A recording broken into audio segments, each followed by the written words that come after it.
বর্ষা মৌসুমের আগেই ভাঙছে রাজবাড়ীর দৌলতদিয়া ঘাট। এতে আতঙ্কে দিন কাটাচ্ছেন পদ্মাপাড়ের মানুষ। জিওব্যাগ ফেলে ভাঙন ঠেকানোর কাজ করছে বিআইডব্লিউটিএ। উপজেলা নির্বাহী কর্মকর্তা জানিয়েছেন, স্থায়ী নদী শাসন না হলে বৃহৎ একটি অংশ বিলীন হয়ে যাবে নদীগর্ভে। মিঠুন গোস্বামীর পাঠানো তথ্যচিত্রে ডেস্ক রিপোর্ট।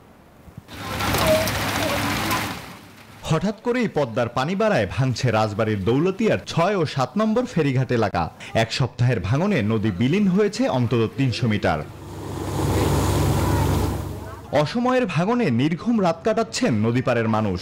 হঠাৎ করে কোনো দ্বার বাও নাই, ভাঙনি নাই, কোনো কিছু নেই। পানি দিয়ে টান চড়াইলো, পানি টান দেওয়ার সাথে সাথে কিন্তু ওই গাছগুলো আস্তে করে যাবে। এখানে আমরা রাতের অন্ধকারে ঘুমাই থাকি, যখন ছেলে মেয়ে নিয়ে ঘরে, হয়তো আমাদের মনের মধ্যে আতঙ্ক থাকে যে কোন সময়ের জন্য আমাদের বাড়ি ঘরে নদীতে বিলীন হয়ে যায়।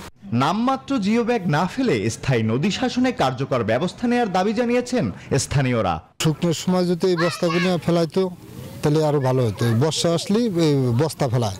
আমাদের জায়গা নাই, জমি নাই, আমরা এক জায়গায় ঘর নইছি, আমরা চাই গাং শাসন করে দিক। ভাঙন রোধে কাজ শুরু হয়েছে বলে জানিয়েছে বিআইডব্লিউটিএ। উত্তাল পদ্মার তীর রক্ষায় স্থানীয় নদী শাসন জরুরি বলছে স্থানীয় প্রশাসন। বিভিন্ন ধরনের ঝড়গুলো যখন আসে নদী উত্তাল হয়ে যায় এবং তীরের মধ্যে প্রচন্ড একটা আঘাত হানে, ফলে এই যে জিওব্যাগের যে প্রকল্পগুলো, এগুলো জিওব্যাগগুলো অনেক সময় সরে যায় এবং নতুন করে আবার ভাঙন প্রবণতা দেখা দেয়। এখানে আসলে স্থায়ীভাবে নদী শাসন না করলে দৌলতদিয়ার বড় অংশ ক্ষতিগ্রস্ত হবে বলে আমি মনে করি। প্রতি বছর কয়েক দফায় ভাঙনের কবলে পড়ে রাজধানীর সাথে দেশের দক্ষিণ পশ্চিমাঞ্চলের যোগাযোগের অন্যতম মাধ্যম দৌলতিয়া ঘাট। Desk report, news 24।